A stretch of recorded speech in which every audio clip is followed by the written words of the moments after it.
Okay, I think we can start slowly. So welcome back, everybody. This is the last lecture of Tom's set of lectures. So just in case I forget to acknowledge it in the end, thanks very much, Tom, for a beautiful set of lectures. I've thoroughly enjoyed the first two, and I look forward to this one. Over to you, Tom. Okay, so in this third lecture on entanglement in quantum field theory and quantum gravity, we're going to talk about the Page curve and the entropy of Hawking radiation. So in order to make sure that we can get all the way through here, I've prepared the first few slides are kind of pre-written so we can talk through them. Also, I know you've seen some of this stuff in Malasena's lectures, and I just want to review it quickly. And then we're going to slow down a bit and go back to Blackboard style for the discussion of replica wormholes.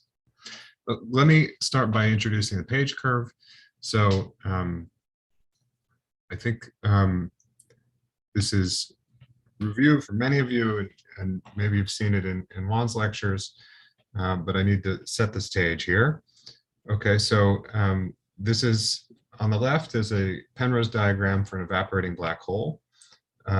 This is the star. So this is a star that forms a black hole by gravitational collapse. And then that black hole radiates through the Hawking process.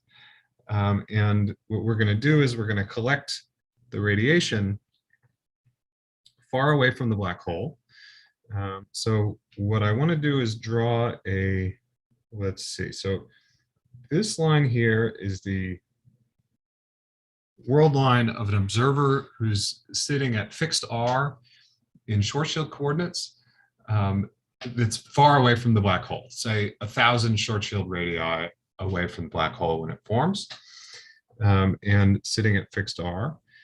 And then we're going to look at the region, this region here, which is region R. Now there's a time coordinate t, which is describes where the endpoint of this region is. And what we want to do is we want to calculate the entropy S of rho r. Okay, so the entropy of the radiation in this region as a function of t. Since we're very far from the black hole, you can really basically think of this region as living on Scri+. Okay, so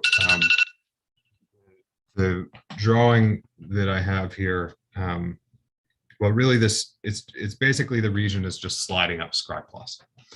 So the Hawking radiation is created in an entangled state.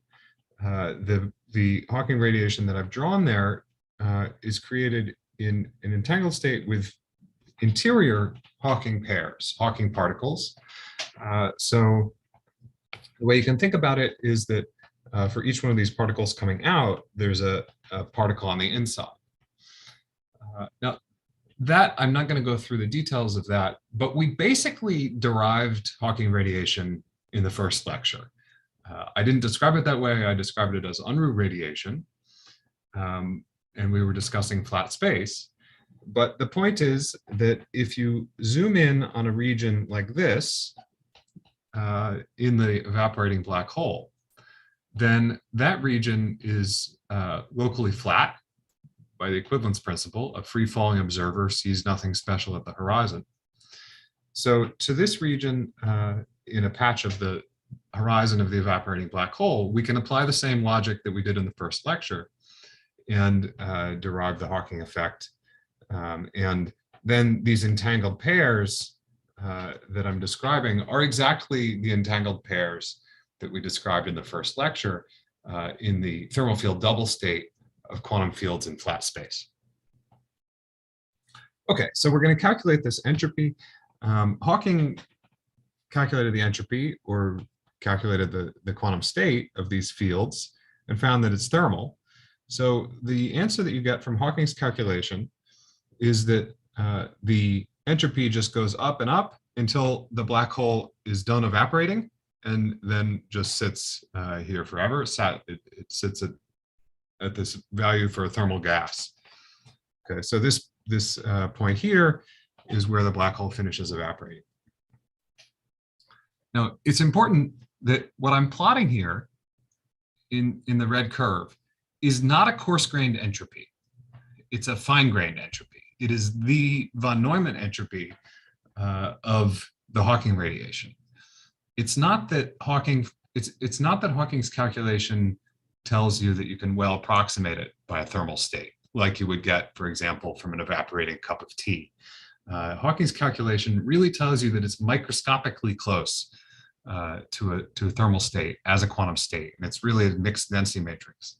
So that the fine-grained von Neumann entropy of the Hawking radiation, according to Hawking's calculation, is following this curve. Now, this is clearly so one way of stating the information paradox is that this curve doesn't come back to zero. At the end of the day, the black hole is gone, and so the radiation should be in a pure state, and it should have zero fine-grained entropy. We can sharpen that by comparing to the entropy of the black hole. So the entropy of the black hole looks like this.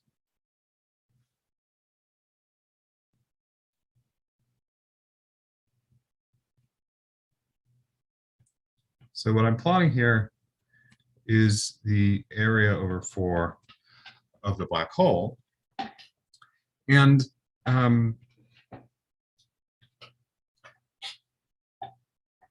the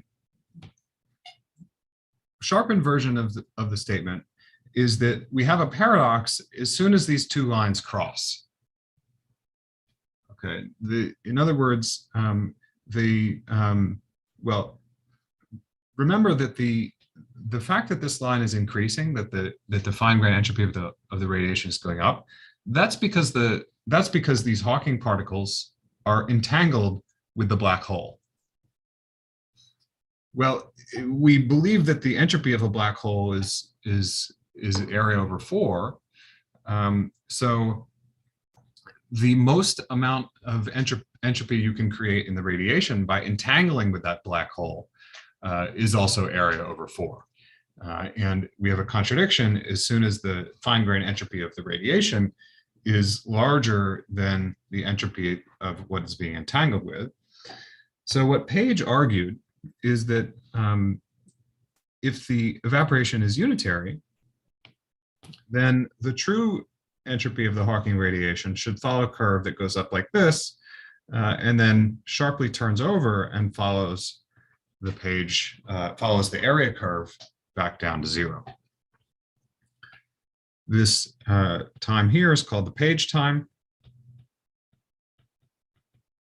And it's not quite at halfway in the evaporation, but it's some order 1 fraction of the evaporation time. So let me be a little bit more specific about where the paradox occurs. So we can say it this way. If the total system is in a pure state, then the entropy of region R must be equal to the entropy of region R complement. Now, there's a bit of there's a subtlety here, which is that when I say the entropy of region R, I mean the entropy of the quantum state of the fields of the Hawking particles themselves, not of the full theory of quantum gravity in region R. We think quantum gravity is holographic, so that if you really had the full quantum theory at infinity, the quantum state would be pure. But this is not what's meant in the Page curve. What's meant in the Page curve is that we extract these particles and just think of them as living in the Fock space of a bunch of particles. We calculate the fine-grained entropy of that. Whereas on the right-hand side of this equation, I'm referring to the entropy of a theory of quantum gravity.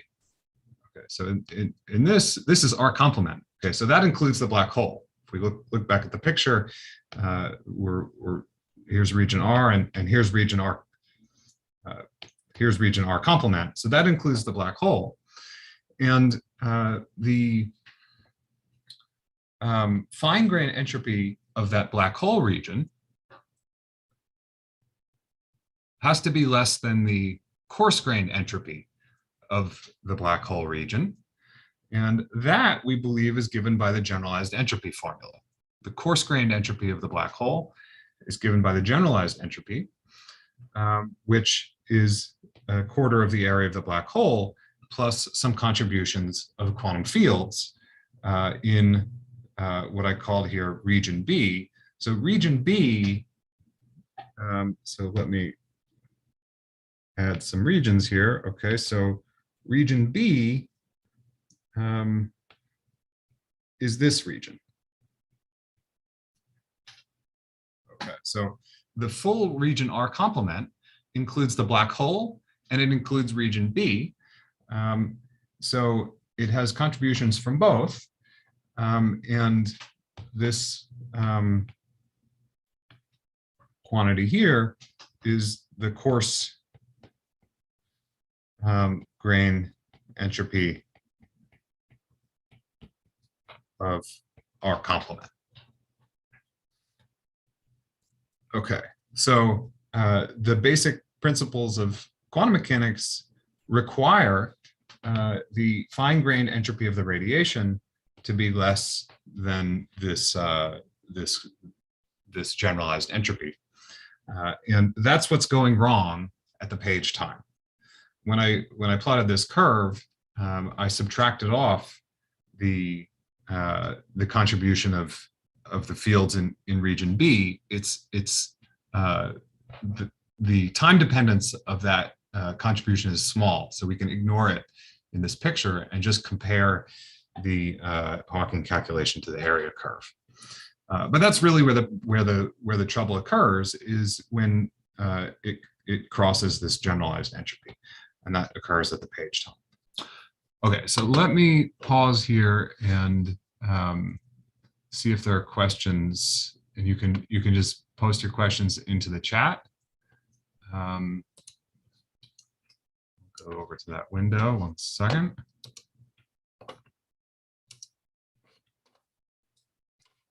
Okay, the first question, is there some approximate justification of the factorization of the full system in terms of black hole and radiation, given that the Gauss constraint implies that the Hilbert space doesn't factorize?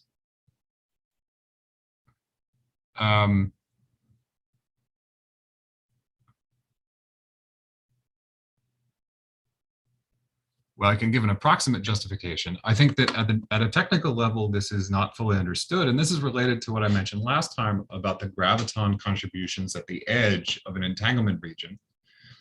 But the approximate justification is simply that we think that it makes sense to talk about the particles that are far away from the black hole. When we do a scattering experiment at the LHC, we don't worry about the fact that you can't that you can't factorize the Hilbert space in a theory of quantum gravity. And we're perfectly justified in talking about the quantum state of those particles.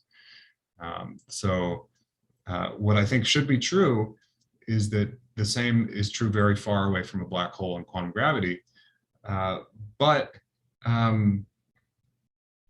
understanding that in great detail is something that people are still trying to do. I think that this is a situation where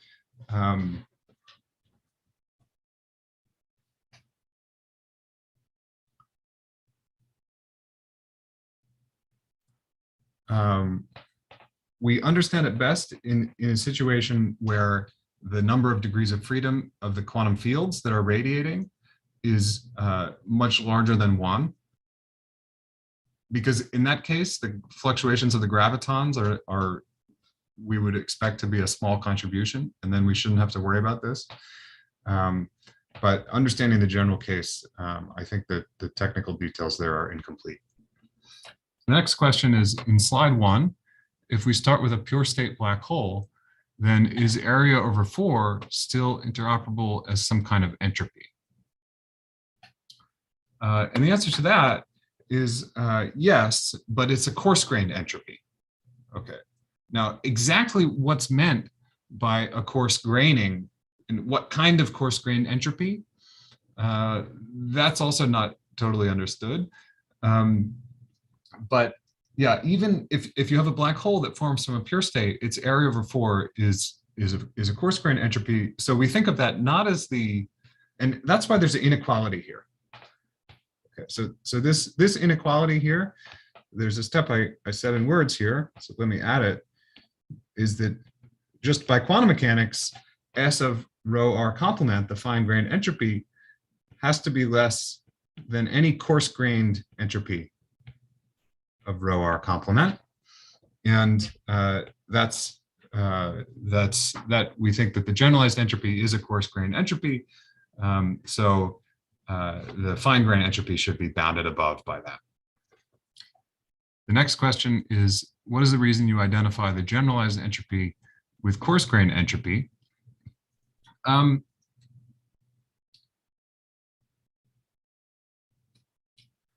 this is 2 steps. Okay, this is 2 steps. So first, what do we mean by a coarse-grained entropy? We mean the entropy of an equilibrium state that looks similar to our microstate. That's what we always mean by a coarse-grained entropy. For the thermodynamic coarse-grained entropy of the air molecules in this room means the entropy of an equilibrium thermal state, whose macroscopic observables agree with the ones in this room, like energy density and so on. Okay, so a equilibrium black hole is like a eternal black hole, the eternal Schwarzschild black hole. So to calculate the coarse-grained, so say we have this black hole in a pure state at some time. To calculate its coarse-grained entropy, what we should do is we should find a equilibrium black hole that looks about the same. Well, we can do that. That's just the eternal Schwarzschild black hole that has the same mass. And then calculate its entropy. Okay, so how do we calculate its entropy? Well, there we use what I discussed last time, which is the postulate that, well, there we use area over 4, but more specifically, we calculate its coarse-grained entropy by using this postulate that the gravitational path integral calculates the microscopic entropy. We're invoking there a postulate, as I emphasized last time, that goes beyond just the use of the path integral in quantum field theory. Okay, next question is, could you explain a little bit more why the inequality holds? I think I answered that after it was asked, but you can ask again if I still didn't clarify it. The next question is, the complement of R doesn't include the black hole interior. The region corresponding to the total Hilbert space should cover the entire Cauchy surface. Okay, good. This is an important confusion that many people have. So the complement of region R is the whole thing. And if you think about this in quantum field theory, if you just think about the quantum fields on region R and the quantum fields on R complement, you'll find that it's purified. But the point here is that we're not trying to calculate the quantum field theory entropy in region R complement. We're trying to calculate the quantum gravity entropy, the full contribution in the full UV complete theory of quantum gravity in this region R complement.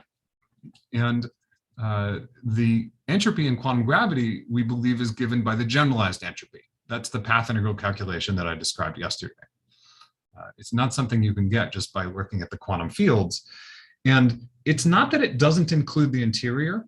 The statement, it's not that it doesn't include the interior. The statement is really that the area term is accounting for the interior, and it's accounting for everything in the interior, the quantum fields and the quantum gravity geometric microstates.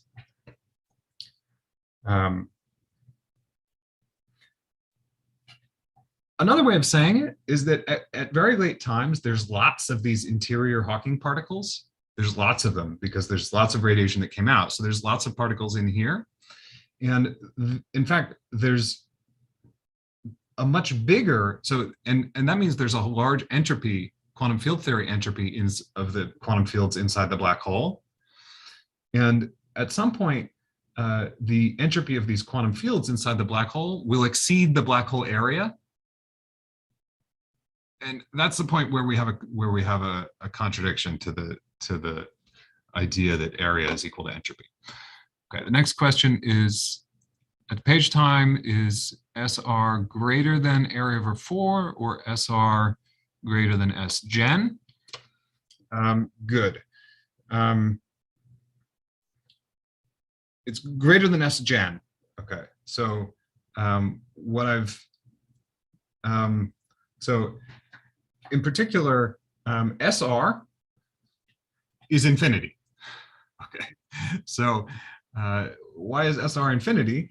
Well, because it's the entropy of the quantum fields in this region, and there's a UV divergence from the boundary of region R. Okay, now that UV divergence is time independent. So I didn't plot it here. Or you could, I didn't tell you what my y-axis is, but I've shifted by that infinite contribution in order to make this plot. But that infinity is totally reasonable and not a problem and make perfect sense for the statement of the paradox, because there's an equal infinity from the quantum fields in region B. Okay, so there's an infinity on the left side from that UV divergence, and there's an equal size UV divergence on the right. So if we really want to write an inequality that describes the when the page time occurs and when the paradox occurs, the page time occurs when these two things are equal, and that takes care of these UV divergences for you and the contribution of the fields outside the horizon. Okay, the next question is, could you briefly explain how you specify regions R complement, and B?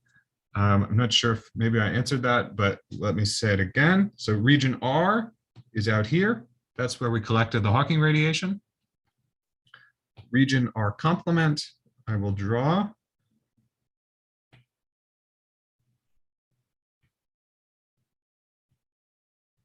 There's region R complement. It's everything else, the black hole and the quantum fields. And then region B is the piece of our complement that's outside the black hole. The next question is, in the non-page curve, are we ignoring S of rho B and only plotting area over 4? I think I answered that after it was asked. That's an infinite shift. It does not have any significant time dependence, and so I'm not plotting it. The next question is, what is the precise quantum state under which the fine-grained S of rho R is being computed? Well, it's the quantum state of, I'm not sure exactly what the question was getting at, but it's the quantum state of the Hawking radiation. In Hawking's calculation, that quantum state is the thermal state.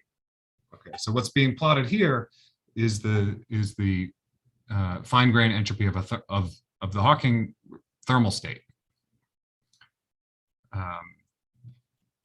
The next question is, can you explain what happens when S Hawking and A over 4 meet? Well, I'm not sure what you mean by what happens. One way of answering the question is to say that's when this inequality is violated at that point. And the purpose of the rest of this lecture will be to explain how to get around this, basically, and how we think you need to what we think that you need to do to understand what's happening in quantum gravity that resolves this issue. The next question is, the evaporation of a black hole is a non-equilibrium process. The temperature of the black hole is a function of time. Does not such function carry any information about the microscopic state of the initial black hole? If yes, how can such information be measured quantitatively?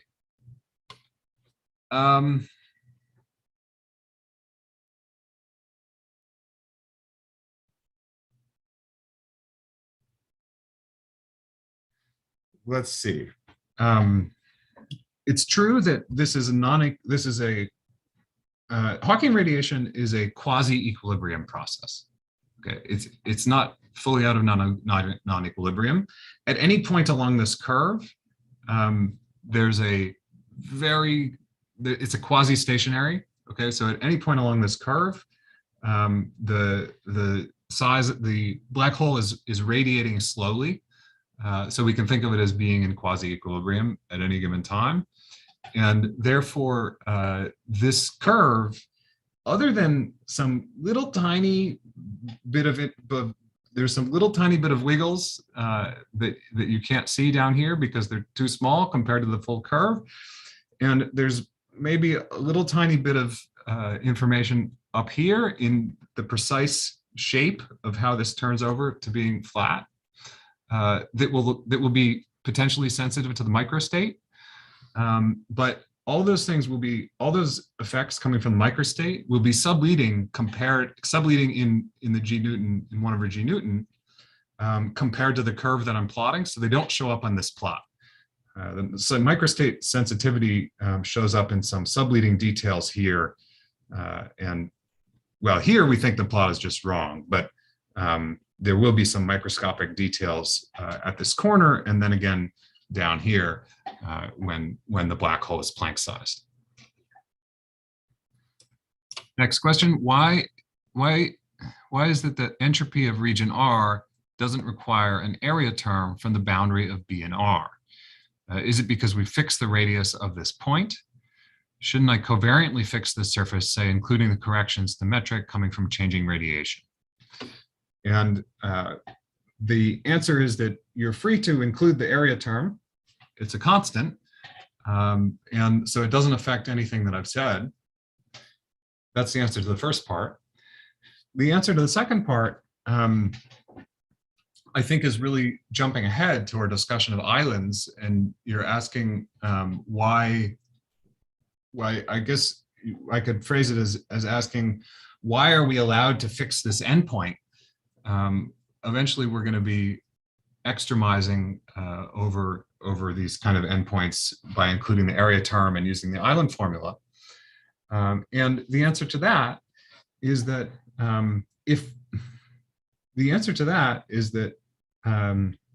we are allowed to specify. So since this is very far from the black hole, we're not required to solve the equations of motion here. The area term comes from the equations of motion, including gravity. But when we calculate something like an amplitude in quantum field theory, what do? We add sources at infinity.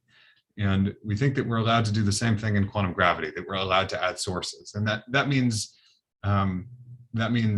in this context, allowing the fields you're allowed to specify the boundary conditions on the fields far away. They don't have to solve an equation of motion. And that's not strictly allowed at any finite point here. But as you push these points off to infinity, I think that is allowed. Now, doing this on Scry Plus is a bit of a is not totally clear that that's allowed, but this is again that issue of the technical issue of dealing with the gravitons at the entangling surface that I think is not totally solved. Next question is, isn't the region B getting filled with the radiation coming out of the black hole? If so, doesn't it increase with time? And the answer to that is, well, yes, there's some radiation coming out here, but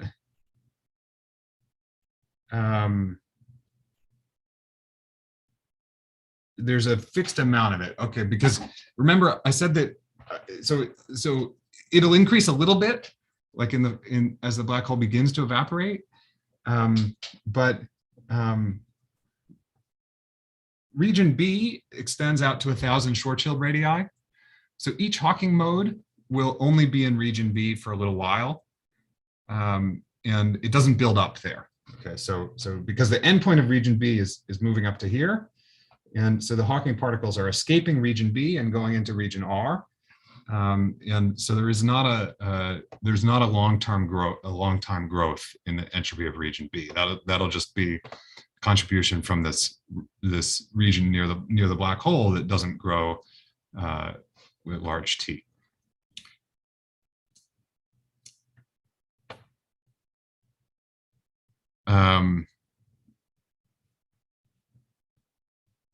Okay. So let me go on. So I described this paradox,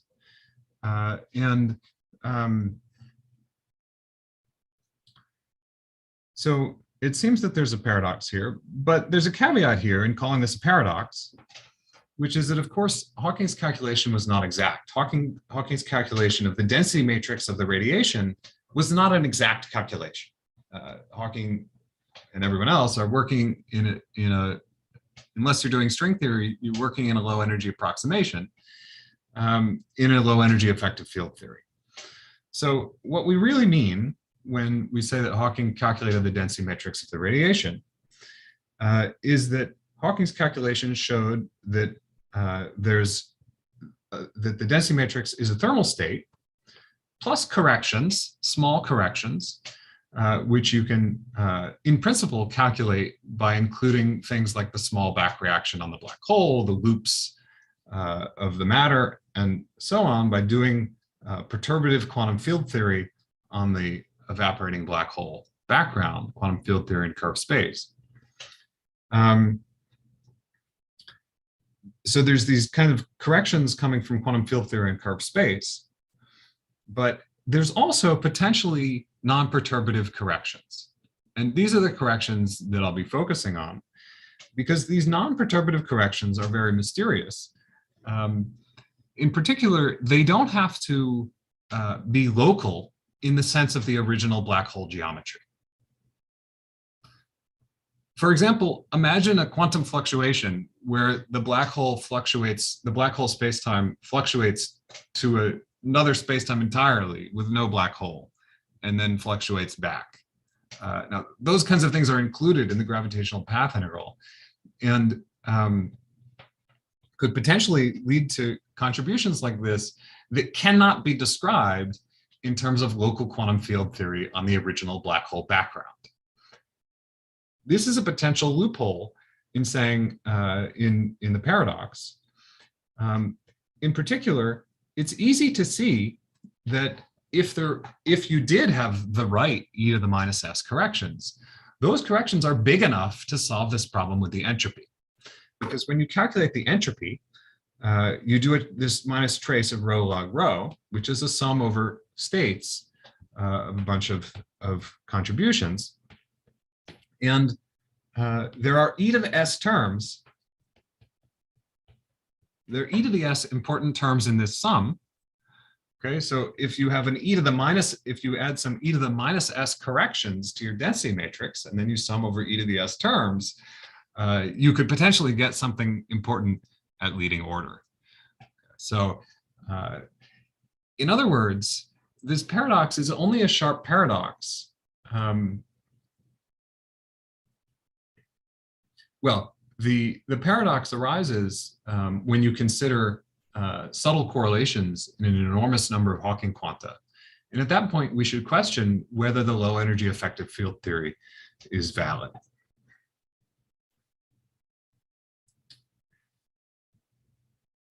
In a unitary theory, the paradox must be resolved by these e to the minus s terms.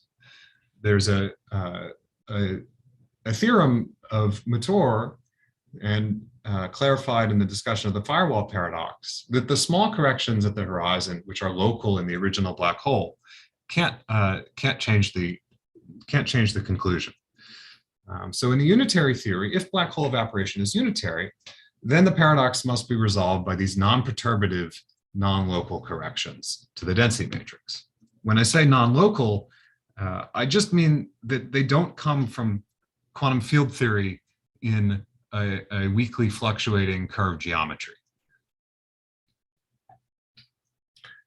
But until recently, we didn't know, we had no, it's easy to say that these terms could be there, but we had no idea how to calculate them until the developments in the last few years.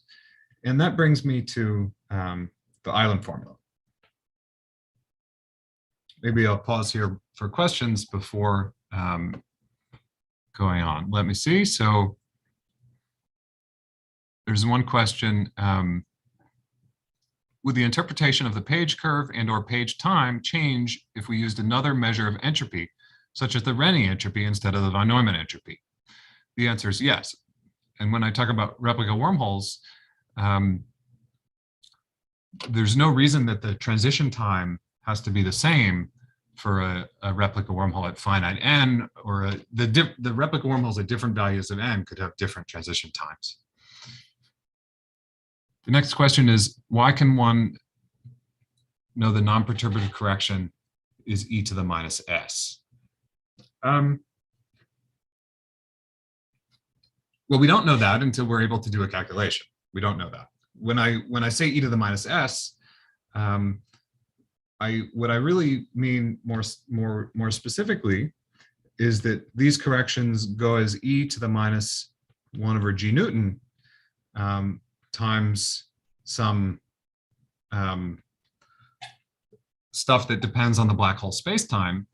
And just by dimensional analysis, we expect this to come in as depending on the mass of the black hole in the right way that this is roughly e to the minus s.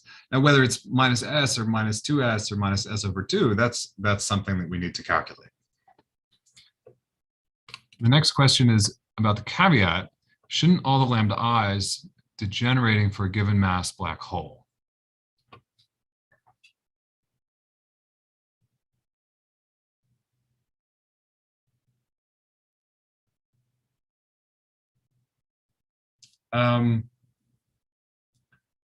No, let's see. These are not the energies of the black hole microstates. This sum is this.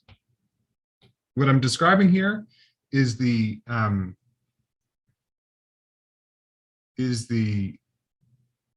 calculation of the fine-grained entropy of the radiation. Okay, so the lambda i's in this sum are the eigenvalues of the radiation density matrix.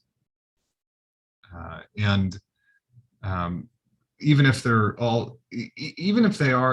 do pile up and at some similar values, they could have small corrections to that. Okay.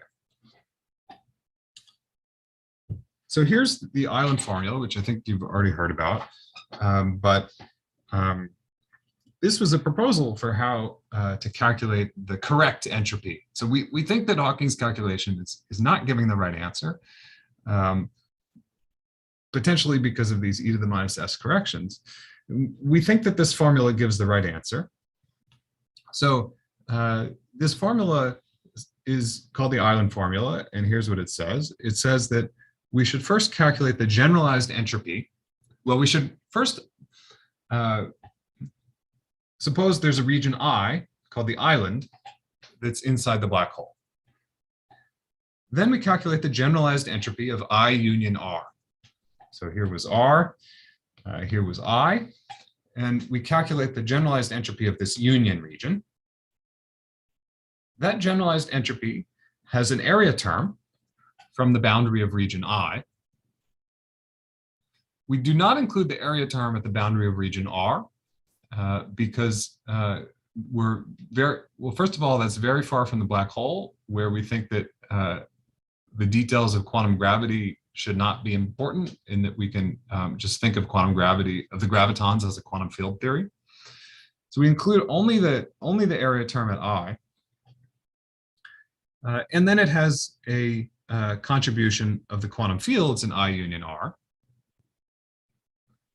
But of course, the quantum field theory on the quantum field theory on this Cauchy slice is in a pure state.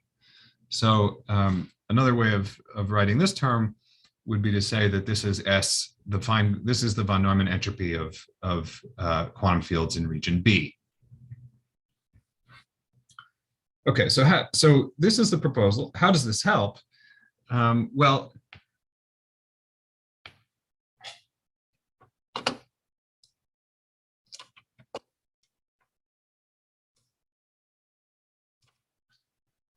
for this, you have to do the calculation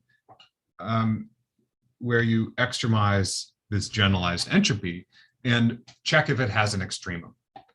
The result of that calculation is that after the page time,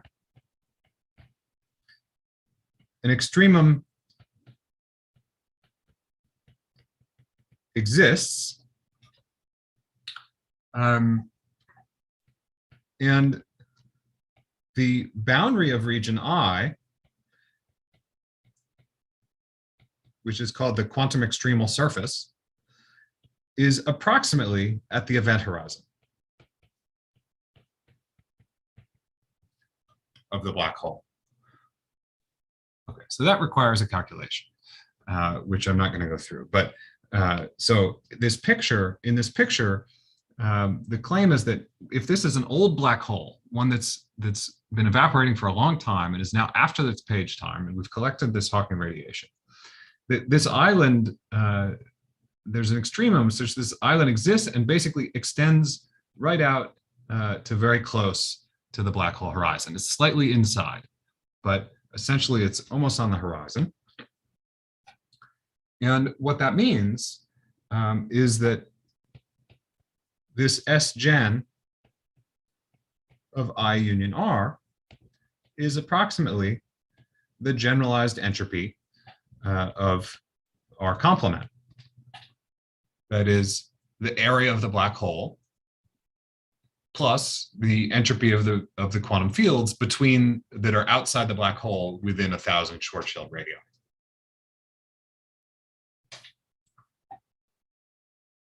Okay.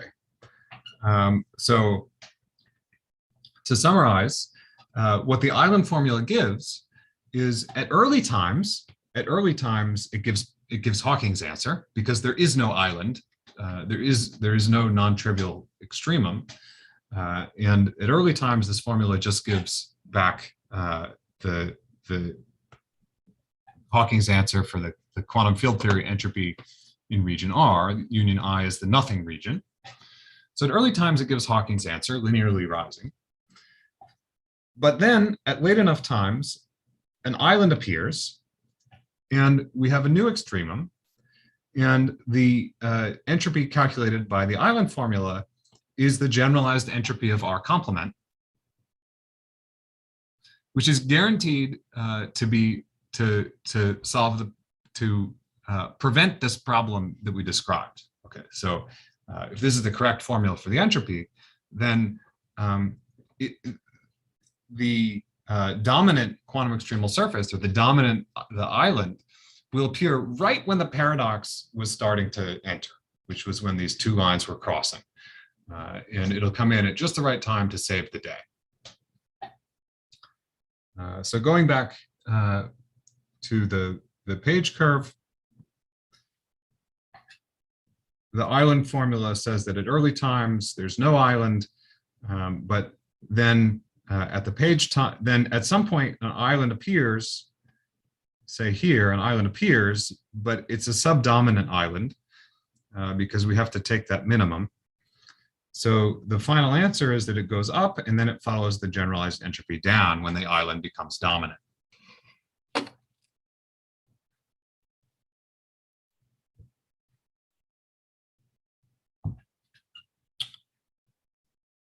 Okay, so this is a proposal for the entropy in quantum gravity, and we're going to justify it from the gravitational path integral with replica wormholes. But before I get to that, I want to say that this formula is much more than just a formula for the entropy. Okay, on the one hand, it's a way of calculating the entropy, but it's much more than that. It's a way of thinking about the black hole interior and thinking about the quantum mechanics of the black hole in a theory of quantum gravity. Because what it tells us, or what it strongly suggests really, is that the black hole interior can be reconstructed from the Hawking radiation in a sense that's similar to holographic duality in ADS-CFT. That is, the formula not only tells us how to calculate the entropy, but tells us that the black hole interior in the island region actually is encoded in the radiation. That statement is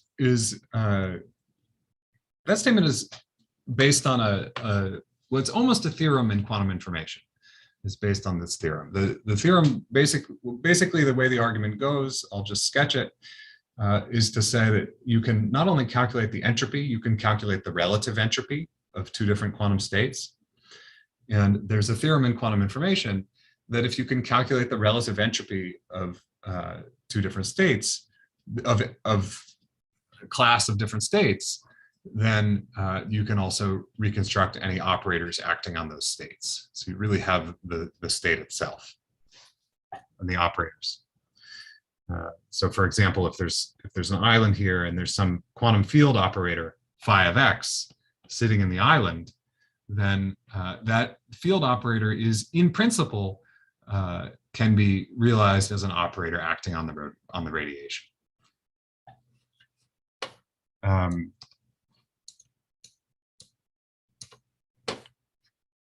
The last thing I want to mention before we go to replica wormholes is this notion of the scrambling time. So this reconstruction of the interior matches quantitatively a prediction of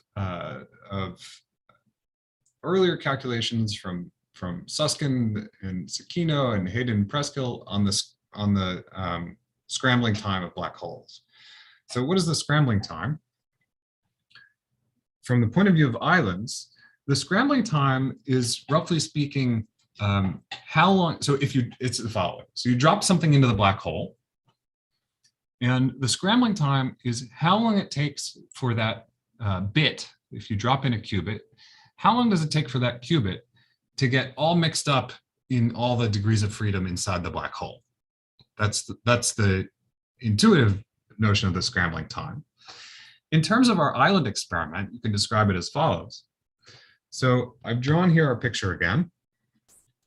The blue line is a cutoff which is somewhere near the black hole, but not too close to the black hole. Say you want to put it at 10 Schwarzschild radii. You want it to be far enough away from the black hole that it includes the whole black hole and the geometry around it that's non-trivially curved. But you want it to be, you want to basically think of the region in the blue line as being the black hole, the quantum mechanical system that describes the black hole. The orange line is where our observer sits. So let's put our observer at a million Schwarzschild radii. The observer sits way far away from the black hole, far enough where we can neglect essentially neglect the effects of quantum gravity, other than thinking about the fluctuations of the gravitons.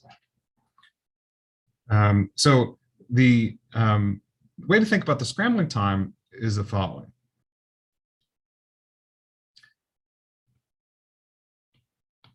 So this observer drops something into the black hole at some time. Okay, so here it is going to this qubit is getting dropped into the black hole. And now the observer asks, when can I, how long does it take before that qubit is returned to me in the Hawking radiation? In the language of the island rule, the island, so the observer is collecting Hawking radiation. So the observer is collecting Hawking radiation in this region R that we talked about before, that's sliding up like this. And if we're after the page time, so let's say this whole experiment is being done after the page time. We're after the page time, there's a corresponding island in the black hole interior that hits the event horizon. And as time goes on, the island slides up the event horizon like this. So at late times, it'll include the whole black hole. So the observer has access to this qubit at the point when the island includes the qubit. Okay, so let me see if I can draw a picture. The island at some point will include the qubit, and that will correspond to some region R at some time. Okay, so so this island that I've drawn is the island for this region R. So the observer has to wait a while before the qubit will be contained in the radiation that they have access to. What the observer should be able to reinterpret the experiment in terms of dropping a qubit into a non-gravitational quantum system. That's the statement of scrambling and the scrambling time. Okay, so the observer should be able to reinterpret this experiment where we ignore what's happening inside the black hole, or not ignore it, but we don't know what's happening inside the black hole, and we just imagine that we're dropping a qubit into some quantum mechanical system that's replacing that black hole. It's a sort of a holographic picture, although I'm not invoking ADS-CFT here. And scrambling is the amount of time it takes for this bit to mix up. So in this way of thinking about it, the bit would be able to, there would be some time that it takes to scramble. That's this. See, scramble. And then the bit would be able to return in the Hawking radiation.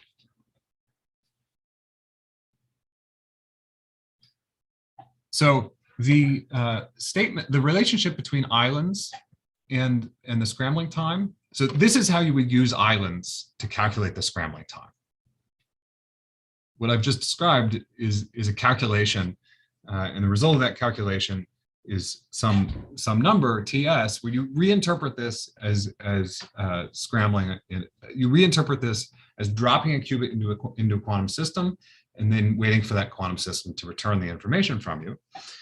And if you do that calculation, then the scrambling time that you get is beta over 2 pi times the log of the black hole entropy. If there's a large number of quantum fields radiating, then you get a correction from the number of quantum fields in your background. And that's exactly the scrambling time that was suggested earlier in work of Hayden and Preskill and Sakino and Susskind. So that's a confirmation that everything is working out as expected. Okay, I'm going to jump to the questions. Previously, the region B seems to be out of the black hole, but is B here includes some region inside the black hole? And how should we determine whether the boundary of I is inside or outside the black hole? The answer is that yes, I reused B. When we do this extremization procedure, we don't pick where region I is. We extremize over all possible region I that are space-like separated from R. And it's just the result of doing the extremization that it sits inside the black hole. There are other situations, in eternal black holes, the island extends outside the black hole. Again, it's just a consequence of doing the extremization. The reason I called it region B and gave it the same name as before is that after you extremize, it becomes the same region B that we had before. Because remember, the island will just go to the horizon, and then the region B, after doing the extremization, is the same region B that we talked about earlier. Next question is, Does an island appear even for the collapsing thin shell model?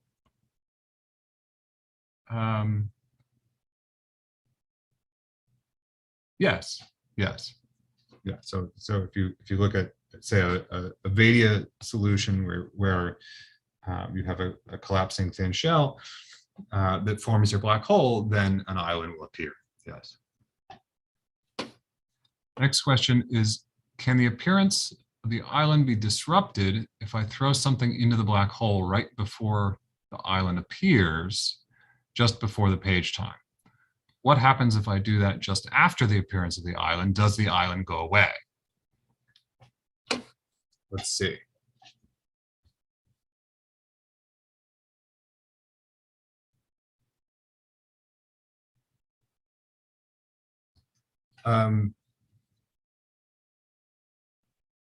I think the answer is yes and yes.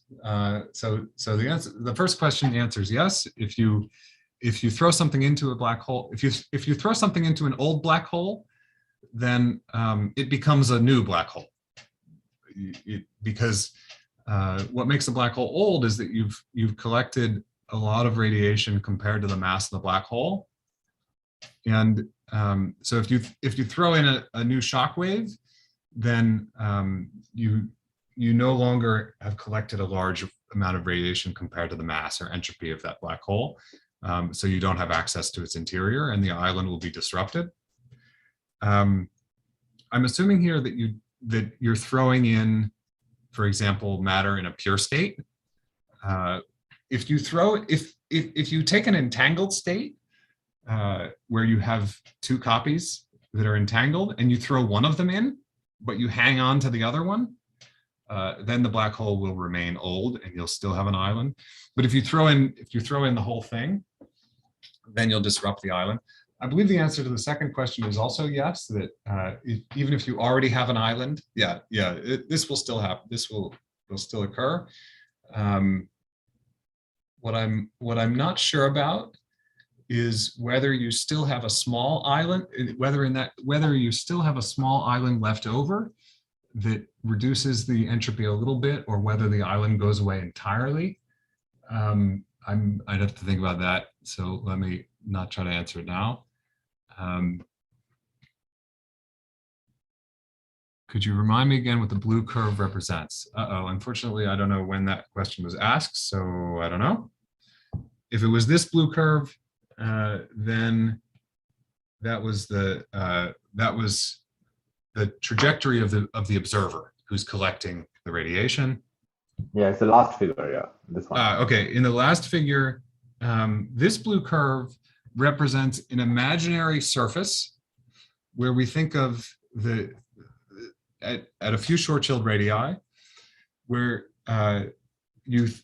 you cut off the space-time, and you think about the region inside the space-time as being a region where quantum gravity is important, and just view that as some object that you're scattering off of, everything inside that region. It includes the black hole and the important parts of the curved space-time surrounding the black hole, where the Hawking radiation is produced. It's a little bit like a membrane picture. If we were doing ADS-CFT and this were an extreme, so if this was a stack of D-branes instead of just a short-chilled black hole, then this line here would be the ADS boundary. So that this region in here would be the ADS region, and this would be the statement of holographic duality. That when you have a stack of D-branes, you can take this region here, and you can either think of it as a space-time, which is ADS, or you can think of it as the conformal field theory living on this boundary. Now, what I've described here is not ADS-CFT, and we do not have a quantum field theory description of what's happening on the boundary on the blue line. We don't expect any quantum field theory description there. There is not a local description in terms of a local quantum field theory, but it's a similar notion where we just imagine that there's some quantum mechanics of this region. It's not a local quantum field theory, but there's some quantum mechanics of it, and we scatter off it. Okay, the next question. How can one show the island formula of S of R as a fine-grained entropy, or remains unchanged under unitary evolution?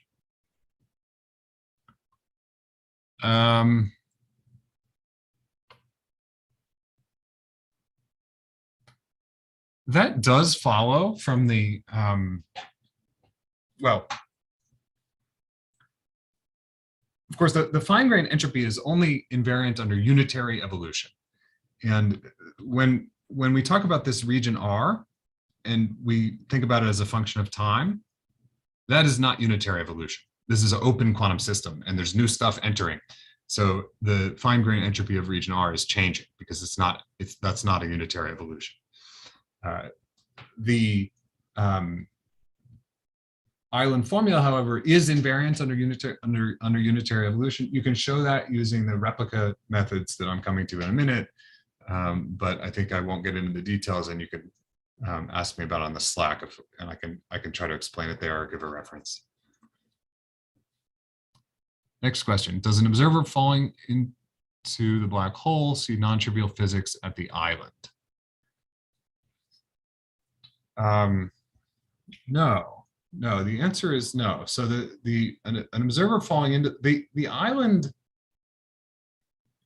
an observer falling into the island just sees the effective field theory, which is Einstein equations coupled to matter.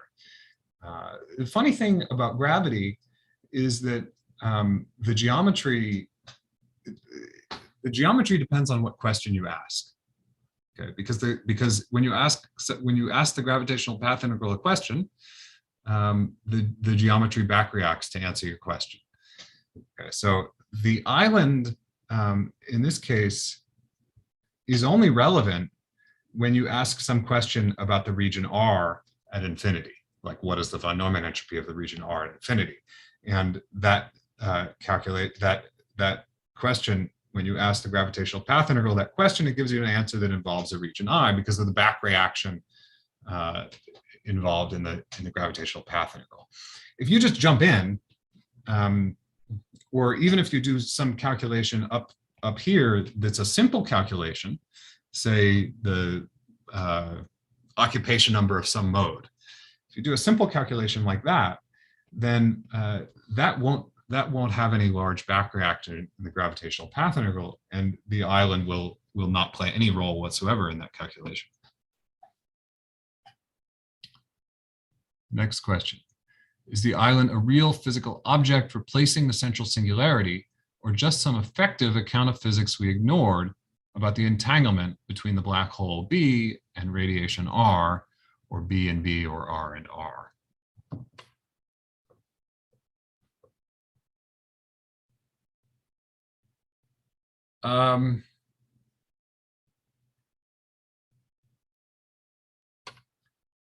I wouldn't think of the island as an object.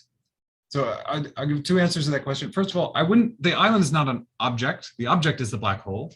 The island is just some region. And it's the region inside the black hole where we think that we can effectively reach using the quantum state of the radiation. The second part about the singularity, I would say that the island is not really at the singularity. The island is here, and what role the singularity plays in this whole story is still mysterious. Okay, so it hasn't resolved for us really what happens at the black hole singularity. For example, there's an interesting proposal that there's some kind of final state condition at the singularity. Exactly how that relates to the island rule and what I'm describing has not been clarified. Now, eventually, the island will go to here when the black hole is fully evaporated. But at that point, the description of the island as a region of the description of the island from the gravitational path integral at that point breaks down, simply because it's now in a region of large curvature. The endpoint in particular is at a point of Planckian curvature. And at that point, we really lose control of being able to do these calculations in the low energy theory. Next question. I think I understand that the island formula applies only when the boundary of region R is very far away from the black hole horizon. Is there any analog of the island formula which works for some arbitrary region R in space-time? I think the answer is probably no. Or put it this way, you can apply, it's a formula that you can apply to any region R. Okay, so you could pick your region R wherever you please, and you could apply this formula. Nothing's stopping you. But I think it's probably ill-defined, and this is my guess. It's probably ill-defined unless region R is essentially far away near the boundary of space-time. And the intuition behind that is just that in this formula, as I've described it, you need to fix the boundary of region R. You need to fix this point to write down this formula. And that makes it like a local observable in quantum gravity. It depends on the point. It depends on that point. And we don't really expect to be able to specify observables in quantum gravity by fixing points in the space-time. Now we do expect to be able to talk about points at the boundary of space-time in quantum gravity. And that's why I think that this is well defined if we take this point out near infinity, but not if we keep it somewhere in the interior. There might be some generalized version of this formula that makes sense in the interior, but I expect it to have a more complicated form because there has to be a diffeomorphism invariant definition of the boundary of region R. Next question. Does the notion of scrambling time extend to eternal black hole in some form? If yes, how does the relationship between the island and the scrambling time as you described for the evaporating black hole translate to the case of an eternal black hole?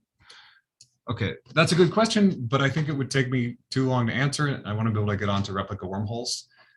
So maybe we can, I can try to think if I have a reference for it. Well, there's a paper called Islands Outside the Horizon, and I'm going to refer you to there for that question. Okay. So replica wormholes. The point of what I'm going to say now is that the island formula follows from the usual rules of the gravitational path integral. Now, before I proceed, I want to give a caveat that this doesn't mean that we have a complete derivation of the entropy of the microscopic von Neumann entropy of Hawking radiation. I don't think that's the case. Because when we use the gravitational path integral, we're invoking this postulate that I described last time, the postulate that the gravitational path integral in the infrared tells us about the quantum states in the ultraviolet.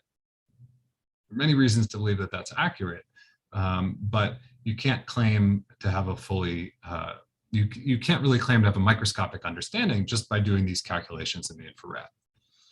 Okay. So it's a derivation of the formula in the same sense that Gibbons and Hawking's calculation of the Euclidean black hole free energy is a derivation of the black hole entropy. It's not as complete as a derivation that you could hope for in something like string theory. Okay, so the situation I'm going to describe is a black hole that looks like this. There's various examples where these replica wormholes have been constructed in detail. There's a general argument for them and various examples.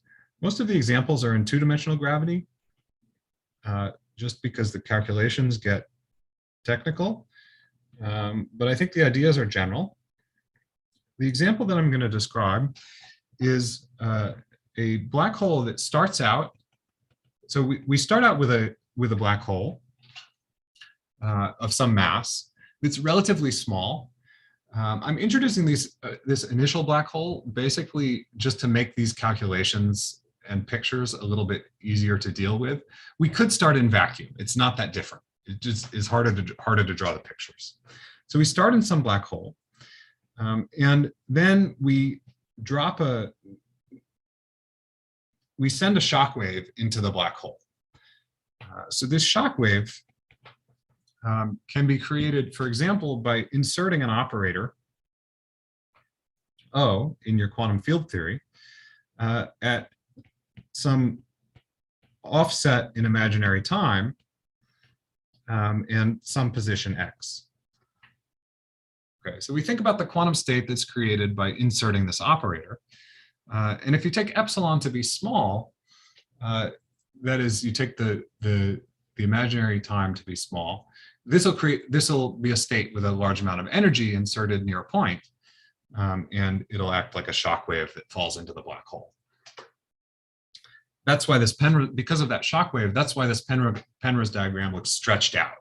Because when you drop it in, the black hole gets larger, and it stretches out it moves the horizon outward and stretches out the Penrose diagram.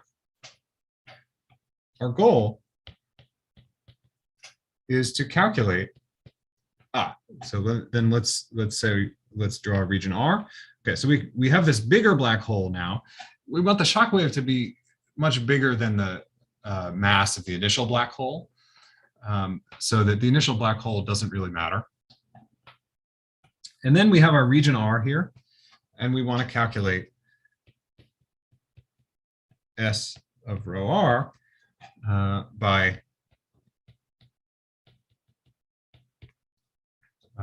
the replica method and using the gravitational path interval.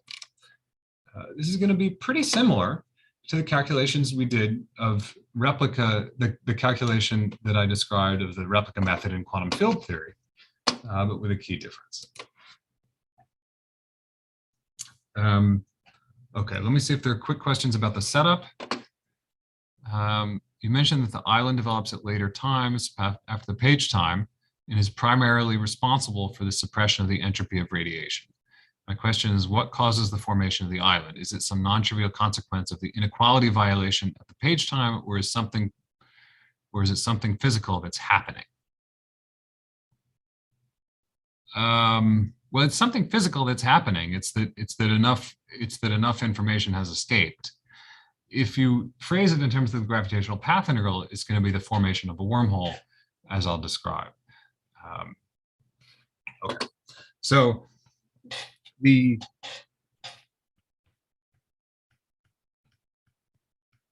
first, let's talk about the operator, rho r. We're going to go through the same sort of steps we went through to calculate, to do path integrals in quantum field theory, but now in quantum gravity. The operator rho r is represented by the gravitational path integral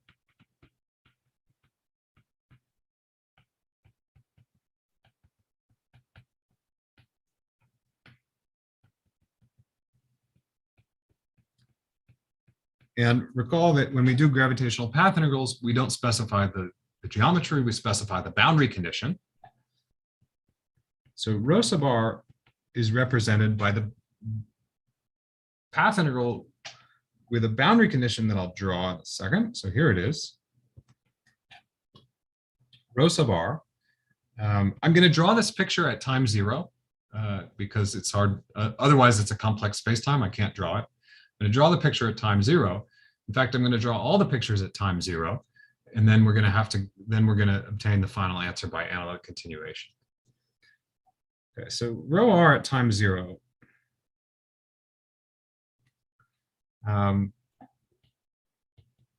There's a thermal circle. So at time 0 in this picture, we're on this initial time slice. So there's a thermal circle corresponding to the temperature of the initial black hole.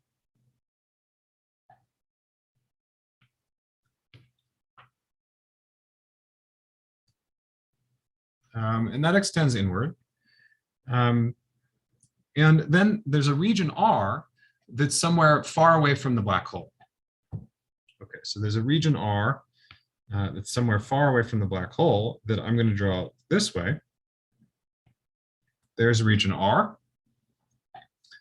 And there's an operator, there's a shockwave operator inserted somewhere far away from the black hole, which I'm going to put here. But we want to, so there's the quantum state that we're talking about is created by this operator, but in rho sub r, there's a bra and a ket. Okay, so when we talk about the quantum state created by inserting that operator, we insert it twice, once for the bra and once for the ket.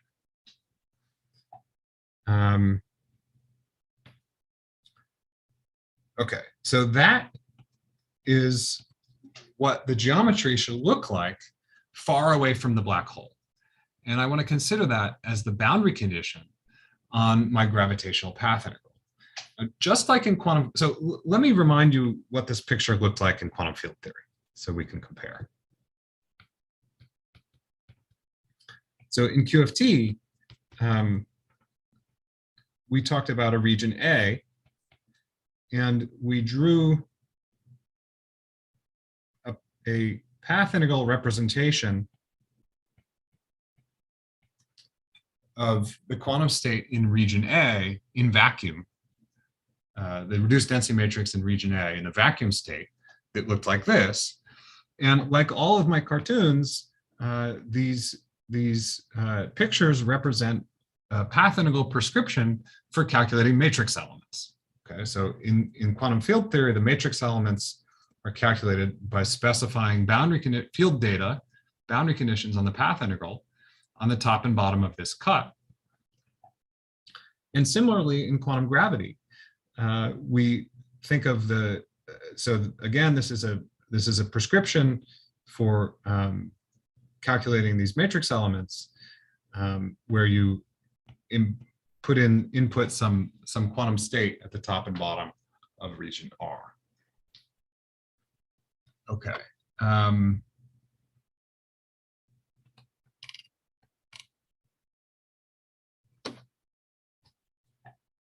Does this picture make sense?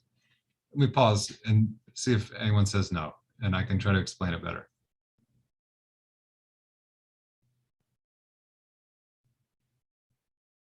Is this picture clear? This is telling us what path integral we would have to do to calculate the matrix elements rho sub r. The dot dot dots mean that we're supposed to do the path integral with this boundary condition, and it's up to the gravitational path integral to fill in the geometry on the left. Okay, so if this is rho sub r, now we want to calculate trace of rho sub r to the n. And I'll start with the case n equals 1. So trace of rho r. Well, the trace of rho r just means that we take region R and we erase it. Okay, because tracing region R means you put the same field data on the top and bottom and then sum over it. Okay, so trace of rho r is the gravitational path integral with region R just erased. And we still have these operators that are inserted in our path integral, but those aren't going to do very much. And now we're supposed to do the path integral with this boundary condition. And here's the initial black hole temperature. Okay, so remember how we do gravitational path integrals in the semi-classical approximation is we look for saddle points with these boundary conditions. And we know the saddle point with this boundary condition. It's just the Euclidean black hole. Okay, so it's given approximately now by the path integral that's dominated by the Euclidean black hole saddle. And that just brings us back to our discussion yesterday. This is the ordinary discussion of the thermal partition function of the Euclidean black hole. The only difference between this and our discussion yesterday is that we have some extra operators inserted. So now it's calculating a 2-point function in the Euclidean black hole instead of just the partition function, but that's really not a big difference. And we're back to that story. Okay, when things get interesting is when we go to more replicas. So let's consider the case n equals 2, where things are already getting interesting.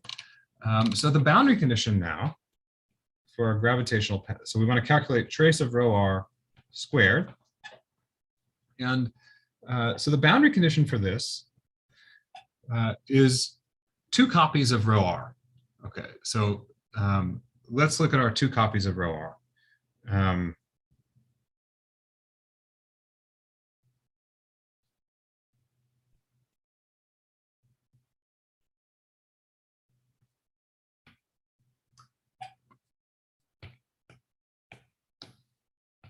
Okay, so here's 1 copy of rho. I should be copy and pasting here. Okay, so here's 1 copy of rho r. And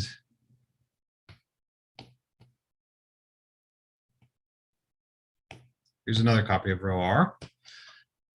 And just as we did in quantum field theory, we have this matrix multiplication where you multiply one rho r with the other rho r. And matrix multiplication means that you glue these cuts together. So we're going to glue the bottom of this cut to the top of that one. And we're going to glue them cyclically around the trace. Okay, so our boundary condition is now something quite complicated. It's the asymptotics of it's like 2 asymptotic black holes, which have been glued together along region R. Now we're supposed to do the path integral with this boundary condition. And we do that path integral by looking for saddle points. There's one saddle point that's an obvious one, which is where you just take 2 copies of this black hole that you had before. There's a saddle that looks like this. The operators will back react a little bit, but the operators will back react on that geometry a little bit, but it still has the basically the same picture. It just looks like 2 copies of the black hole. These will be deformed a little bit. So let me,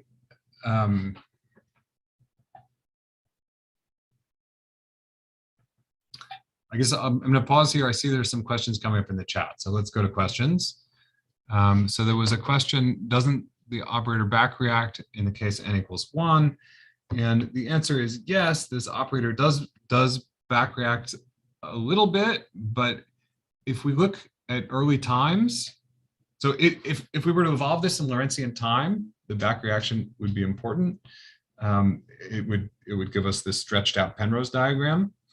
But at early times, it's not going to make much difference to this region in the diagram. This piece of the diagram will just look about like the regular Euclidean black hole. There's some localized, there's a bunch of energy being inserted here, so this will back react. It'll be a different solution, but it still has the same basic picture. The next question, could you say again why we have the 2 green operators? And the answer is because we wanted to study this. I guess I'm not being very consistent in my color coding, but we wanted to study this situation where you start with a not very big black hole, and then you drop a bunch of energy into it to make a bigger black hole. And those green operators are that correspond to an operator insertion here in this diagram that creates the shock wave. So it's those operators that create the collapsing shell of matter that will be the black hole that we're studying. But we started with a black hole, but these have a lot of energy, and will consist of, well, most of the black hole will eventually consist of the energy that was dumped in by those operators. Next question is, in the calculation n equals 1 case trace rho sub r, why does the diagram contain no red region? And the answer is that trace of rho sub r is the sum over phi in region R of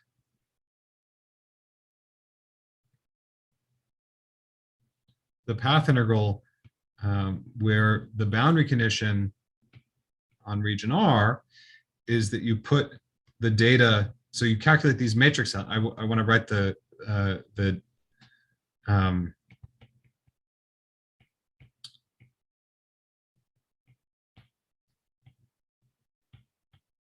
calculating this trace. So this is the matrix elements we're summing over. And in terms of the pictures, that means putting this phi of XR on the top of the cut and putting that phi of XR on the bottom of the cut and then summing over it. Okay, but if you do this, if you do the path integral where phi is the same on the top and bottom of the cut, then that's just the same as saying you do the path integral without a cut. So it's our usual story that doing a trace or matrix multiplication glues together two cuts. In this case, we're gluing the cut to itself, and it's just getting erased. Okay, so let's continue with our calculation at n equals 2. Let me jump onto a new page so we have enough room here.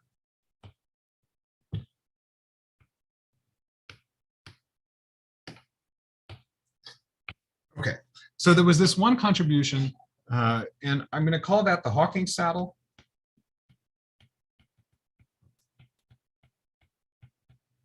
Because if you calculate this contribution to the path integral and then use the replica method to extend to continue to n equals 1, you'll get Hawking's answer for the entropy. The important point is that there are higher topologies that can contribute to this path integral. So the next one is the replica wormhole, and it's a topology that looks like this. We still have region R.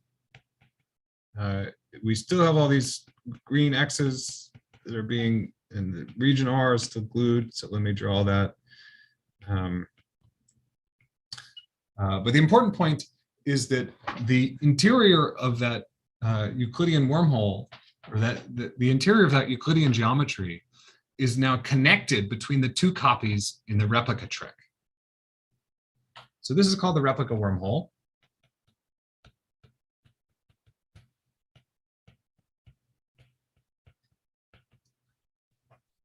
And this requires a calculation, but it can be shown that these wormholes really exist, that these are saddles. It's not just a topology. We have to do the path integral with this topology and look for saddles. And there are indeed saddles with this topology.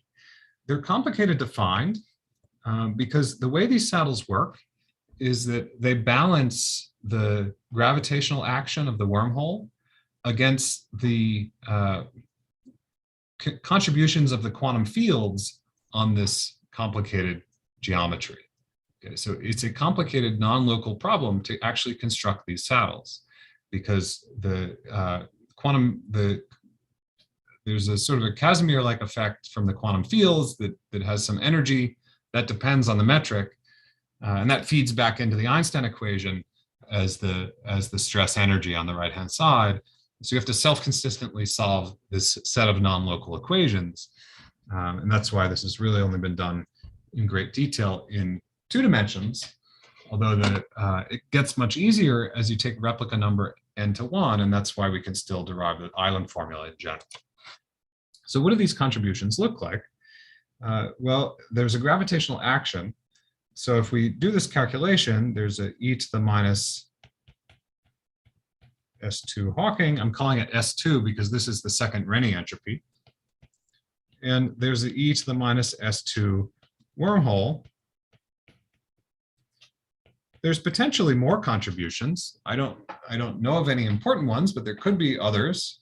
And those will only make the page curve go down if they're dominant. So it won't really affect qualitatively what I have to say. Okay, now we come to a crucial point, which is that this is a Renyi entropy. Okay, so this is a measure of the entanglement in the Hawking radiation. And if we take this calculation and we go to a situation where there's an information paradox, we have to go to late times. I can't draw the pictures. You have to analytically continue the formulas to late times. But we know that Hawking's calculation at late times gives large entropies. So this term is exponentially suppressed as e to the minus t. I mean that in a very schematic way, that it's exponentially suppressed in a way that it gets exponentially small at large t.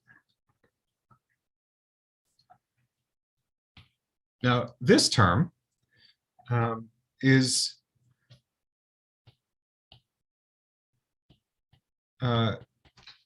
at early times is a tiny non-perturbative correction to this calculation. It'll involve an extra, it'll be suppressed by the gravitational action associated to this higher topology. And that'll be like the entropy of the black hole. So it's a non-perturbative correction. It's suppressed in the entropy of the black hole. But the important thing is that it actually is not suppressed in time. So this term can be dominant at late times. And that's exactly what happens.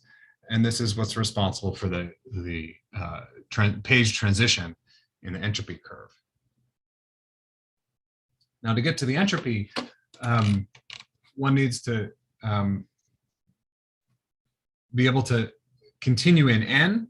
So there are higher topologies that we can draw for n equals 3, 4, etc. Here's one with n equals 3.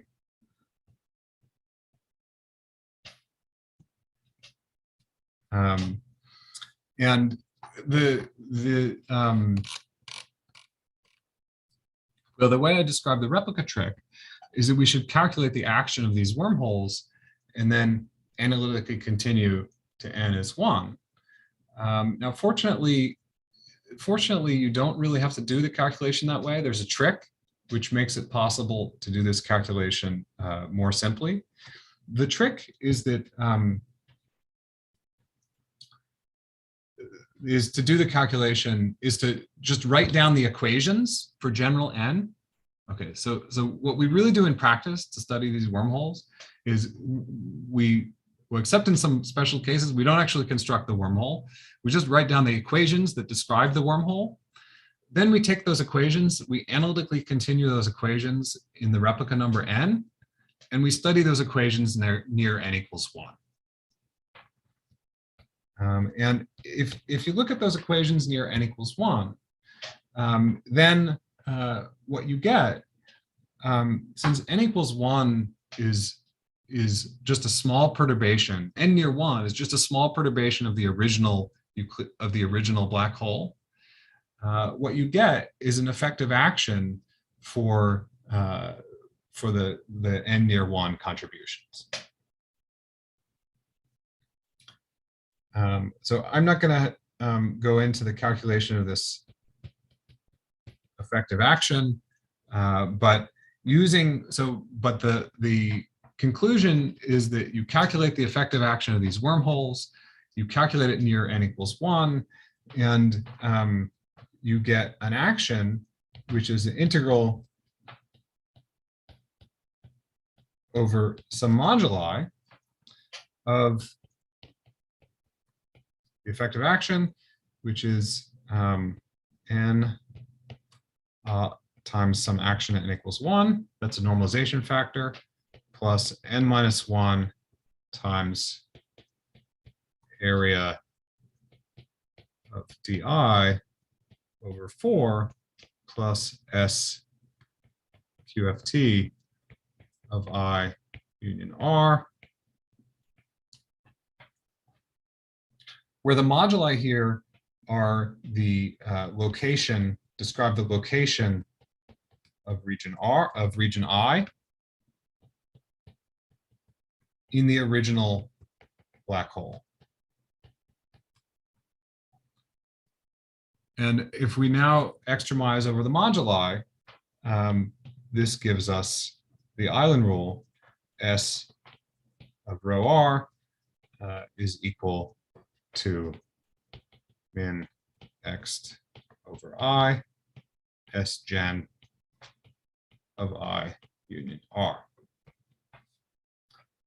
Okay, so to make a long story short, the calculation of the gravitational action on these wacky looking manifolds gives us back the island rule that was proposed earlier and led to a Hawking to a page to a calculation of the entropy consistent with unitarity.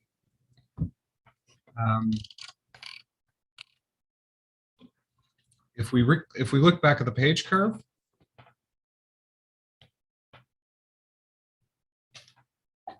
and we plot S of rho r, now using the wormholes and the island rule, then the statement is that it rises for a while.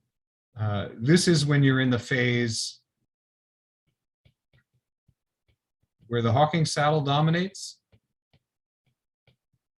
the calculation of the gravitational partition function, or gravitational path integral rather, and that at some point, so that's this disconnected one, and at some point the wormholes take over, and the wormholes dominate the path integral.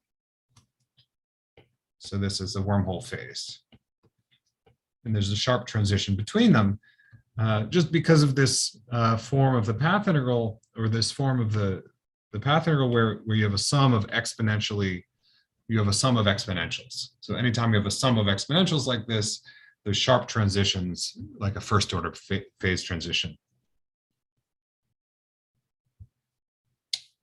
Now the page transition is the transition that happens not in the wormholes I've drawn where n is 2, but in the wormholes that exist for n near 1. Okay, I'm just going to state a couple of conclusions and then answer questions from there. So let me just state a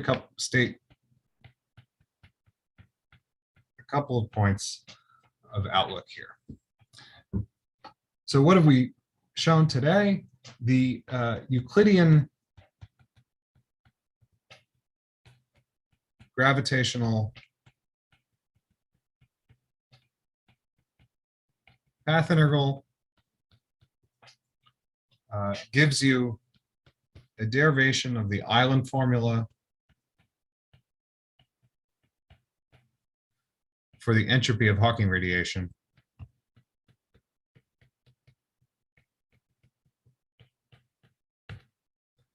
And the island formula gives you a the page curve that is an entropy curve that's consistent with unitarity. As I mentioned already, this leaves open many important questions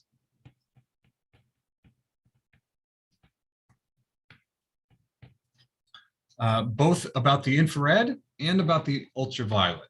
So in particular, it doesn't tell you very much about the microscopics of this calculation. We've invoked the postulate of the gravitational path integral, which means that we've calculated the von Neumann, we've calculated what we think is the von Neumann entropy of the radiation, but we have not actually shown that there's a quantum state, rho sub r, that has that radiation.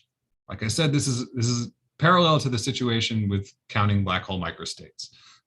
You can do the path integral that tells you that the black hole should have a certain number of states, but the gravitational path integral is not capable of telling you that it really has those microstates in the quantum theory. For that, you need to go to the UV theory, like string theory. It also raises new questions, which are the subject of very active exploration. I'll mention two of them. One is on decoding the interior. As I described, we not only get a formula for the entropy, but it strongly suggests that the interior is now encoded in the radiation in a way that's similar to a holographic duality. So that's great, because this is a situation where we have something like holographic duality that we can study in detail that goes beyond ADS-CFT. So that's something that people are trying to understand better. Another one I'll mention is factorization.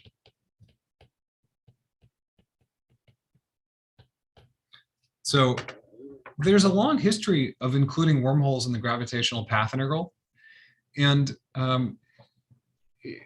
it's a spotted history. There's issues with it. When you include wormholes in the gravitational path integral, there's a possibility that you break the rules of quantum mechanics. Now, we've included them in these replica wormholes in a way that seems to help. It seems to help with issues with quantum mechanics. It gives you a unitary page curve. But once you decide to include these higher topologies in the gravitational path integral, you've opened a new set of questions, because when you have geometries in the path integral that include wormholes, well, it changes the factorization properties of gravitational amplitudes. You know, if you're doing quantum mechanics, you think that you can insert a complete set of, you can cut the path integral and insert a complete set of states. But as soon as you have higher topologies, that really sort of changes the rules of what it means to interpret and cut the gravitational path integral. And this leads to what are called factorization puzzles, and a lot of interesting questions about how to interpret these path integrals. So these are some of the important unsolved aspects of the black hole information puzzle. So I'm going to end here, and I'll take questions for a few minutes. So let me go to the chat.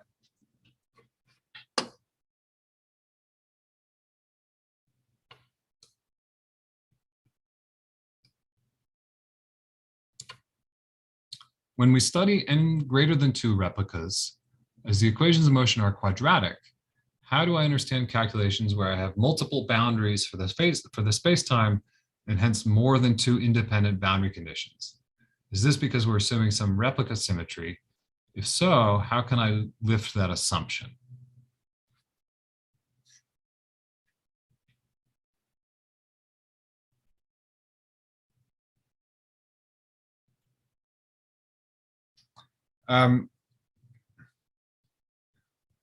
Let's see. We are assuming replica symmetry in this calculation. There could be important replica breaking effects. There are some effects that are known right near this tip in the page curve, which are not replica, which don't have this replica symmetry. And to understand the next order effect at the tip that smooths it out a little bit, you do have to include those non-replica symmetric terms. As for your question about having multiple boundary conditions on the quantum fields, I think when you have a connected spacetime like this, I don't think there's any problem as far as quantum fields on this spacetime with many boundaries. I don't think there's any problem with specifying multiple boundary conditions on that data.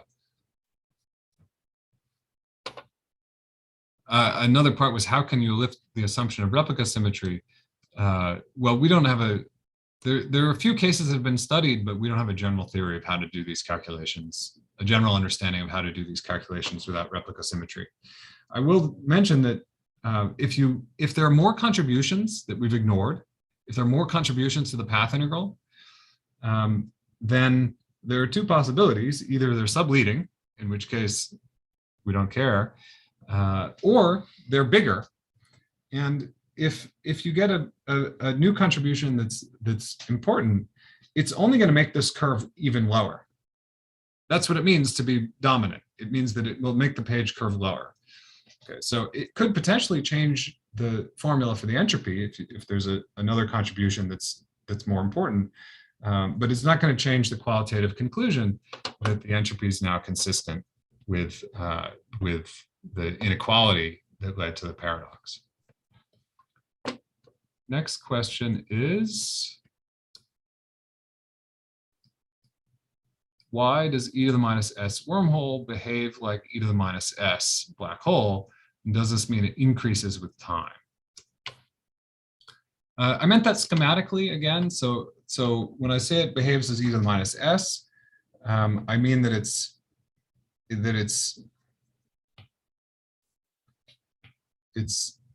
e to the minus 1 over g Newton times some stuff. And to actually calculate what appears there, you have to do the calculation.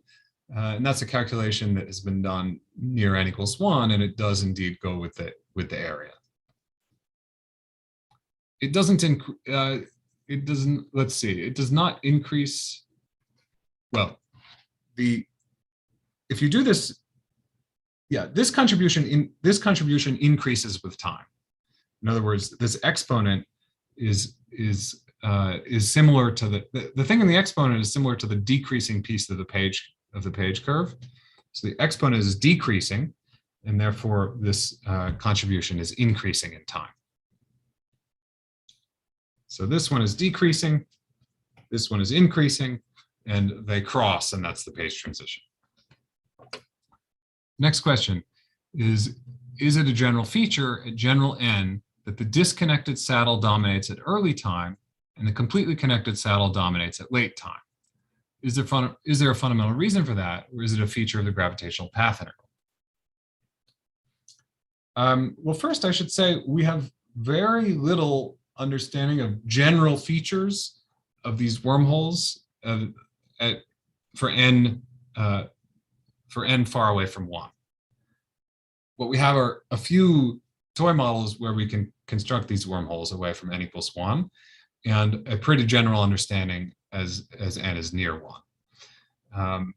In the cases that I know of, I'll try to answer your question. Let's see.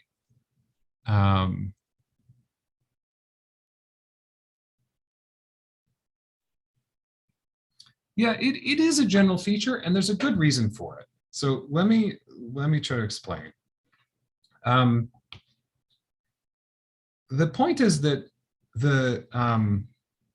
it costs gravitational action to make a wormhole. Okay, this piece of the wormhole, this will cost you gravitational action, and so it's hard for wormholes to dominate at early times. And in order to get them to dominate, you need another parameter you need another parameter that's large, so that you can overcome the suppression from minus this cost of action here. And what happens in the black hole, evaporating black hole, is that it's t, the time, that provides you with another large parameter and allows you to compete with that suppression.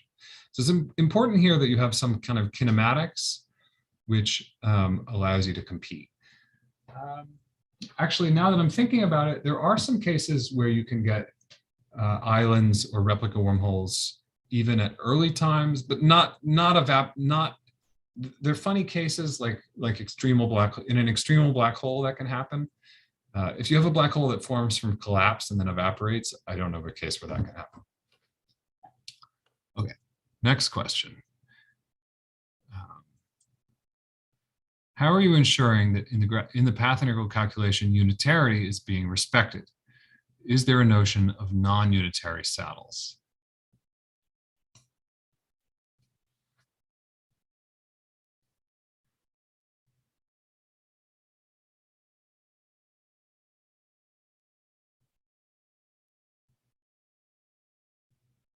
I don't think that we ensure that when we do I don't think we ensure unitarity when we do gravitational path integrals.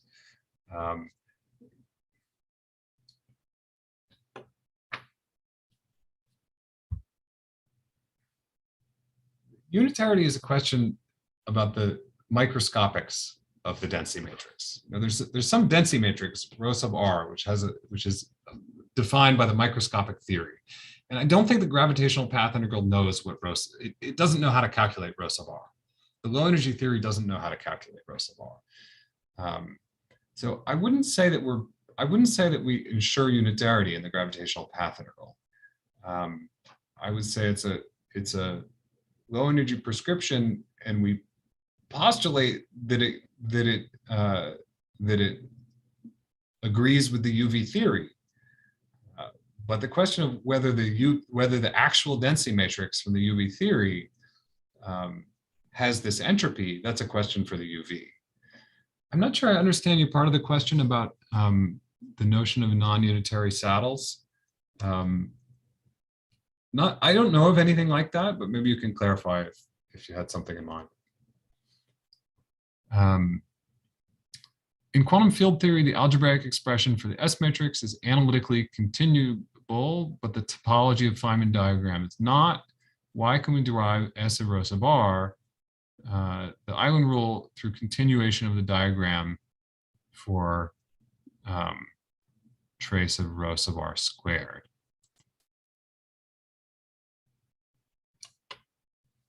Yeah, I skipped over how we analytically continue in topology. So that's a subtle point when we draw a picture. The answer is that when we get pictures like this, we take a quotient. So you can take a Z3 quotient of this picture, and then and in general you can take a Zn quotient if you assume replica symmetry, and you then get a picture where you can represent it as being a branched cover of the original black hole. There's also a region R out here. But you can represent these higher topology wormholes as branched covers of the original single copy black hole. And once you've represented them this way, they become analytic in N. So that allows you to do this continuation. I think the fact that you can do this for spacetimes and not for Feynman diagrams is really, it's important that it's more than one dimensional, unlike a Feynman diagram. So it's more like a string diagram. Next question, is it possible to reproduce the replica wormholes using the Hartle-Hawking state? Moreover, how is the replica wormhole understood in terms of the holographic CFTs, large C sparse spectrum? The first part of the question, is it possible to reproduce the replica wormholes using the Hartle-Hawking state?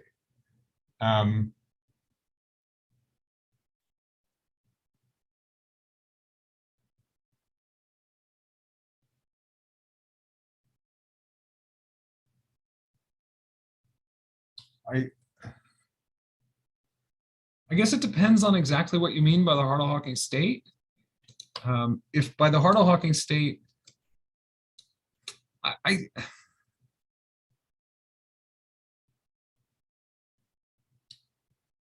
it depends what you mean. I would say that including replica wormholes is the right way to define the Hartle-Hawking state. So when we do the Hartle-Hawking state, we define it by doing some gravitational path integral.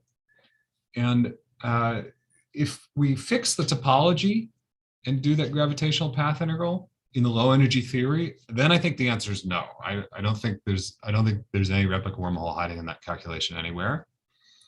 But if we do the gravitational path integral following the rules that I've described, where you fix boundary conditions and don't fix the geometry, then it's essentially a generalization, or built in, you could say, to the Hartle-Hawking prescription.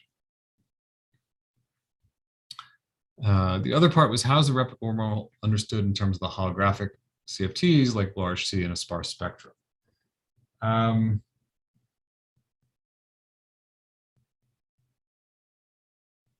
Well, it's hard to discuss. I don't think we really know the answer to that in much. I don't think we know the answer in a useful way. It's hard to discuss the information paradox purely within ADS CFT. Okay, and this is, I think, why it took so long to understand, to to understand this and to understand islands and everything, is that in ADS-CFT, the black holes that we understand are black holes that are large and they don't evaporate because the Hawking radiation hits the boundary of ADS and it equilibrates and it bounces back. So you don't, it's hard to discuss evaporating black holes strictly within the confines of ADS-CFT. It was very important in the recent developments that people understood how to take ADS-CFT and open up the box a little bit. They did that by coupling ADS-CFT to a bath system and letting the Hawking radiation leak into the bath. So it goes a bit beyond ADS-CFT. Well, I could say more about that. There's some papers on viewing these contributions from the point of view of the CFT, using the methods of BCFT. There's a paper by Van Ralenstonk and collaborators about this, but I don't have much more to say about it. Next question, are those replica wormholes static or traversable? Well, they're not static. It's not known if they're traversable. I suspect that the answer is yes, and I think it's an interesting question, but I don't know. I don't think that it's been demonstrated that they're traversable. Is there a Hamiltonian description of the Euclidean wormhole picture of the gravitational path integral? The answer to that is no. So and I think this is rephrasing what I said about the postulate of the Euclidean path integral. In quantum field theory, we can go back and forth between the path integral and the Hamiltonian operator picture, and they are just equivalent. They're the same. And everything you derive with the path integral is a derivation about the quantum states of the quantum field theory. In gravity, that's not the case. In gravity, the low energy path integral doesn't give us a Hamiltonian picture necessarily. So having the replica wormholes doesn't give us the quantum states that are actually supposed to be responsible. It doesn't give us an explanation for the real-time Lorentzian evolution of the black hole. And that was one of the things I was getting at in saying that there's lots of open questions still unanswered by these wormholes and by the islands.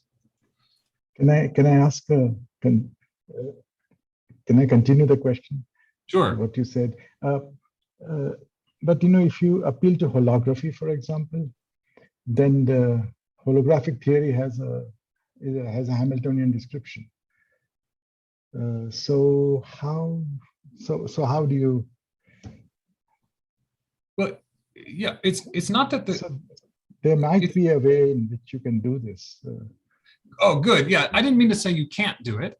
I just mean that the path integral alone does not do it for you. Okay, it should be true. It should be like in a UV complete theory of quantum gravity. We think it's true, like you're saying, like in ADS-CFT. Yes. But well, I think the right way to think about it is that you should either include the higher topology saddles, or you should include the microstates of the UV complete theory. I don't think you should include both. There are no. I think that the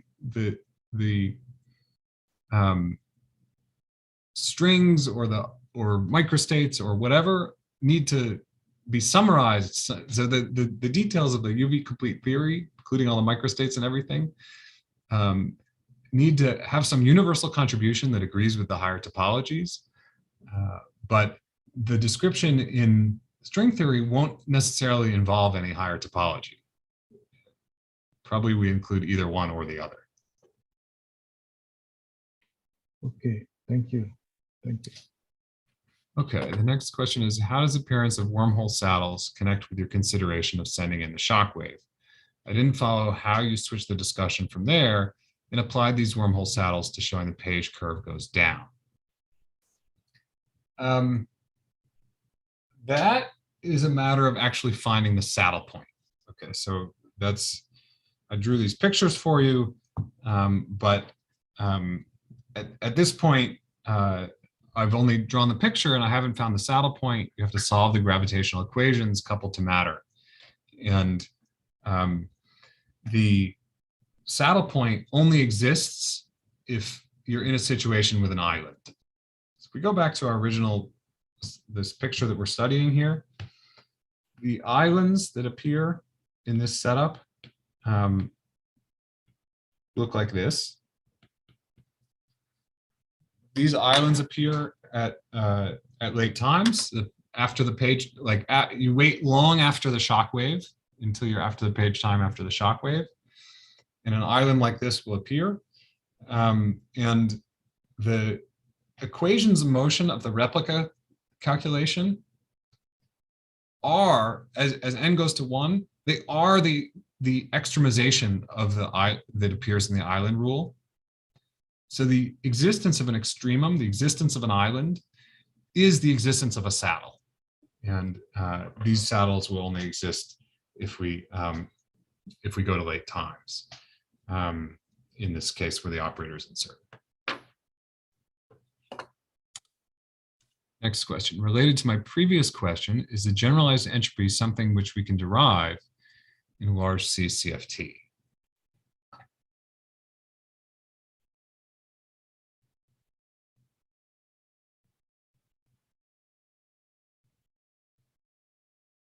Well, in ADS, the answer is yes. In ADS, we can derive so if we're doing ADS CFD, then we can use the CFT to derive the entropy in the bulk. But that's in the case of a black hole that's large and stable. But the problem is that those black holes don't have an information paradox. So that's what I was saying, that it sort of requires either coupling it to a bath somehow, or possibly it can be done using small black holes in ADS, but those are hard to describe in ADS CFT. We don't have a detailed way of studying those, even using large C sparse spectrum methods.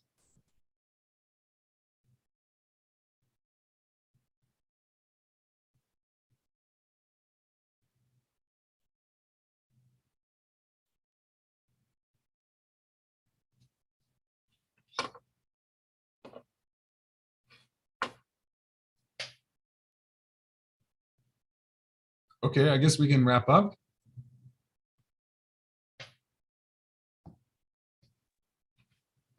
Okay, thanks very much, Tom, for very patiently answering all the questions and for these three very nice informative lectures. I guess if there are any pending questions that can be put on Slack, and if you have time, do have a look at them. And okay, so all the best, and we will reconvene tomorrow morning at 9 a.m. for Damson's final lecture, and we'll have 3 lectures tomorrow. Okay, thanks very much, Tom. Thank you, Tom. Bye-bye. Thanks a lot.